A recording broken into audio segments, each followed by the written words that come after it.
Сіздермен бірге оқиғалар. Оқиға Африкада орын алған. Күшікті көшеден тауып алады. Ит егесі дереу оның табанынан қорқынышты ақ нүктелерді байқап, итті дереу арада мал дәрігерлеріне көрсетеді. Мал дәрігері сүйкімді итті алғаш болып осындай жағдайда көрді. Тексеруден кейін оны ауруынан емдейді. Қараңызшы, бұл иттің аяғындағы шыбынның дернәсілдерін. Бұл паразиттер осы кезге дейін байғұс иттің аяғында өмір сүріп келген, ал оны емдеудің жалғыз жолы оларды жою.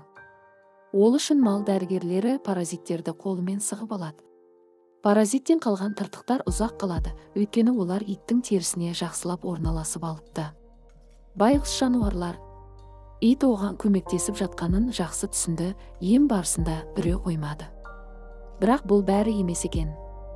Оны аударғандар ішінен толы паразиттер ордасын анықтайды, сондықтан да емді жалғастыруға тура келді.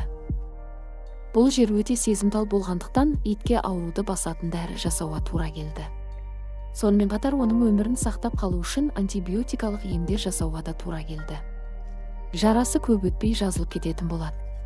3 сағат ішінде күшік осы кезге дейін өзін мазалап келген паразиттерден құтылды. Егер осындай видеоларды жиі көргіңіз келсе, каналға жазылып, лайк басуды ұмытпаңыз. Қоңыраушаны қосып қойыңыз. Сіздермен бірге болған оқиғалар.